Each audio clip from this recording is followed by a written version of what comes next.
আজকে আমরা যে বিষয়টি সম্বন্ধে জানব সেটি হচ্ছে দ্বিপ্রতিসরণ দ্বারা আলোর সমবর্তন। বিজ্ঞানী বার্থোলিন সর্বপ্রথম এই ঘটনাটি লক্ষ্য করেন এবং তিনি দেখেন যে ক্যালসাইট কেলাসের একটি তলে অসমবর্তিত আলোকে লম্বভাবে আপতিত করা হলে প্রতিসৃত হবার সময় আলোকরশ্মি দুটি আলোকরশ্মিতে বিভক্ত হয়ে যায়। এর মধ্যে একটি আলোকরশ্মি প্রতিসরণের সূত্রগুলি মেনে চলে, তিনি তার নাম দেন সাধারণ রশ্মি বা অর্ডিনারি রে, এবং অপর রশ্মিটি প্রতিসরণের কোনো সূত্রই মেনে চলে না, তিনি এটির নাম দেন অসাধারণ রশ্মি বা এক্সট্রা অর্ডিনারি রে। এগুলোকে আমরা ছোট করে বলি ই রশ্মি বা ই রে আর ও রশ্মি বা ও রে। এখানে দুটি রশ্মিরই কম্পনতল পরস্পরের সঙ্গে অভিলম্ব। ই রশ্মির কম্পনতল স্ক্রিনের তল বরাবর এবং ও রশ্মির কম্পনতল স্ক্রিনের সাথে লম্বভাবে অবস্থিত। এই যে অসমবর্তিত আলো অর্থাৎ একটি রশ্মির একটি কেলাসের মধ্যে দিয়ে যাবার সময় দুটি অংশে বিভক্ত হয়ে যাওয়ার ঘটনাটাই হচ্ছে দ্বিপ্রতিসরণ, এবং যে কেলাসগুলি দ্বারা এই ঘটনা ঘটে সেই কেলাসগুলিকে বলা হয় দ্বিপ্রতিসারক কেলাস, যেমন ক্যালসাইট কেলাস, কোয়ার্জ এবং টুরমালিন কেলাসের মধ্যেও এই ঘটনা দেখতে পাওয়া যায়। এখানে কিউআর হচ্ছে ও রশ্মি এবং কিউএস হচ্ছে ই রশ্মি। কেলাসের মধ্যে ও রশ্মির গতিবেগ সব দিকেই সমান, কিন্তু ই রশ্মির গতিবেগ কেলাসের মধ্যে বিভিন্ন দিকে বিভিন্ন। এখন যদি আমরা কেলাসটিকে ঘোরাতে থাকি পিকিউকে অক্ষ করে, তাহলে কিউআর রশ্মির জন্য আমরা একটি নির্দিষ্ট বিন্দুতে সবসময় প্রতিবিম্ব দেখতে পাব, কিন্তু ই রশ্মির জন্য প্রতিবিম্বটি একটি চক্রাকার পথে ঘুরতে থাকবে। এবার আমরা দ্বিপ্রতিসারক কেলাসগুলি সম্বন্ধে জানব। এগুলিকে সাধারণত দুভাগে ভাগ করা যায়, ধনাত্মক কেলাস ও ঋণাত্মক কেলাস। কেলাসের মধ্যে দিয়ে ও রশ্মি ও ই রশ্মি প্রতিষ্ঠিত হবার সময় যদি ও রশ্মির গতিবেগ ই রশ্মির থেকে বেশি হয়, তাহলে সেই কেলাসগুলিকে বলা হয় ধনাত্মক কেলাস, অর্থাৎ ভিও গ্রেটার দেন ভিই। তাহলে ও রশ্মির জন্য এই কেলাসটির প্রতিসরাঙ্ক ই রশ্মির জন্য কেলাসটির প্রতিসরাঙ্কের তুলনায় কম হবে, অর্থাৎ ও রশ্মির ক্ষেত্রে কেলাসটির প্রতিসরাঙ্ক কম ই রশ্মির তুলনায় কেলাসটির প্রতিসরাঙ্কের তুলনায়। তাহলে মিউ ও লেস দেন মিউ ই। ঋণাত্মক কেলাসের ক্ষেত্রে ও রশ্মির গতিবেগ ই রশ্মির গতিবেগের থেকে কম, অর্থাৎ ভিই গ্রেটার দেন ভিও। তাহলে এখানে ই রশ্মির ক্ষেত্রে কেলাসটির প্রতিসরাঙ্ক কম ও রশ্মির ক্ষেত্রে প্রতিসরাঙ্কের তুলনায়, তাহলে মিউ ই লেস দেন মিউ। এখন এটা মনে রাখা দরকার যে কেলাসের মধ্যে আলোককক্ষ বরাবর ও রশ্মি ও ই রশ্মির গতিবেগ সমান, অর্থাৎ আলোককক্ষের সঙ্গে আমরা এভাবেও বলতে পারি যে কেলাসের মধ্যে যে দিক বরাবর অসমবর্তিত আলো কোনো রকম দ্বিপ্রতিসরণ হয় না, অর্থাৎ ও রশ্মি ও ই রশ্মির গতিবেগ সমান, সেই দিকই হচ্ছে বা সেই অক্ষটি হচ্ছে কেলাসের আলোককক্ষ। কোনো কোনো কেলাসের একটি মাত্র আলোককক্ষ থাকে, তাদের বলা হয় একাক্ষ কেলাস, এবং যেসব কেলাসে দুটি আলোককক্ষ থাকে তাদের বলা হয় দ্বিঅক্ষ কেলাস।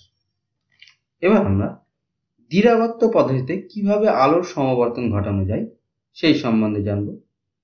একটি অসমবর্তিত আলোকে টুরমালিন ক্রিস্টালের পাতলা ফিল্মের মধ্যে দিয়ে, যার বেধ 1 মিলিমিটারেরও কম, এর মধ্যে দিয়ে পাঠানো হলে অসমবর্তিত আলোক রশ্মিটি দুটি অংশে বিভক্ত হয়ে যায়, একটি হচ্ছে ই রশ্মি আর একটি হচ্ছে ও রশ্মি। তো তোমরা জানো যে ই রশ্মি ও ও রশ্মির সমবর্তন তল পরস্পরের অভিলম্ব, অর্থাৎ দুটি আলোক রশ্মি হচ্ছে সমতল সমবর্তিত আলো।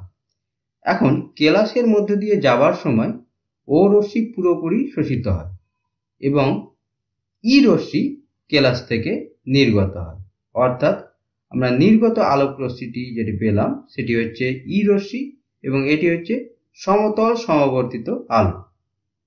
কেলাসের এই ধর্মকেই, অর্থাৎ একটি রশ্মিকে শোষণ করে নেওয়া এবং অপর রশ্মিটিকে নির্গত করে দেওয়া, এই ধর্মটিকেই বলে দীরাবর্ত পদ্ধতি বা দীরাবর্ত।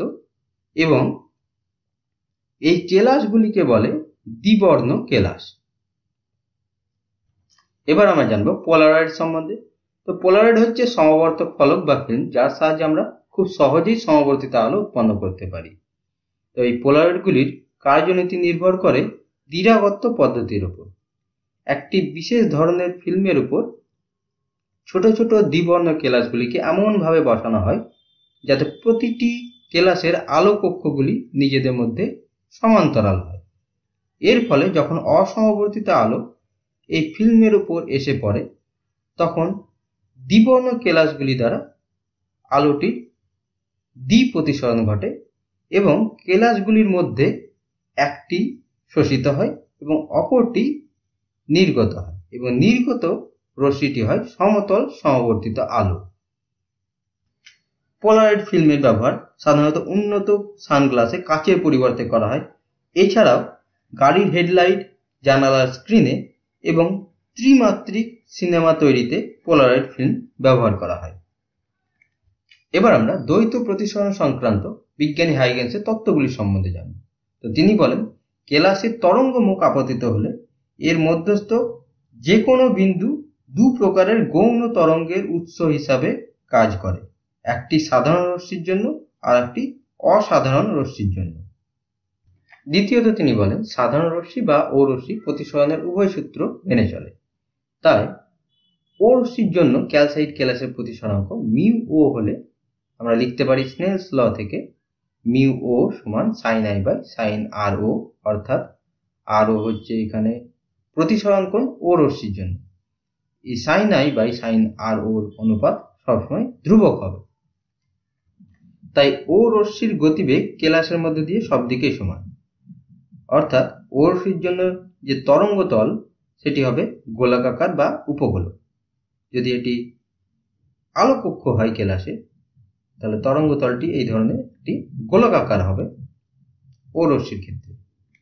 তৃতীয়ত তিনি বলেন, অসাধারণ রশ্মি বা ই রশ্মি সবসময় প্রতিসরণের সূত্র মেনে চলে না এবং ই রশ্মির ক্ষেত্রে সাইন আই বাই সাইন আর ই, অর্থাৎ আর ই মানে হচ্ছে প্রতিসরণ কোণ ই রশ্মির ক্ষেত্রে কেলাসের মধ্যে। এই অনুপাতের মান বিভিন্ন দিকে বিভিন্ন, অর্থাৎ ধ্রুবক নয়। এবং অসাধারণ রশ্মির ক্ষেত্রে এর তরঙ্গ তলের আকার হবে উপবৃত্তাকার।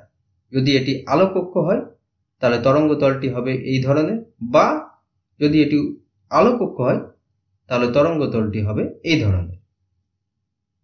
কেলাসের মধ্যে ও রশ্মির তরঙ্গ তলটি হচ্ছে গোলকাকার।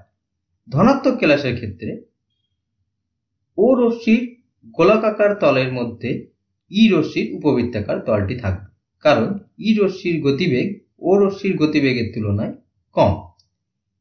নেগেটিভ ক্রিস্টালের ক্ষেত্রে গোলকাকার তলটি ই রশ্মির উপবৃত্তাকার তরঙ্গ তলের মধ্যে থাকবে, কারণ নেগেটিভ ক্রিস্টালের মধ্যে ই রশ্মির গতিবেগ ও রশ্মির গতিবেগের তুলনায় বেশি। তাই এখানে ই রশ্মির তরঙ্গ তলটির মধ্যে ও রশ্মির গোলকাকার তলটি থাকবে।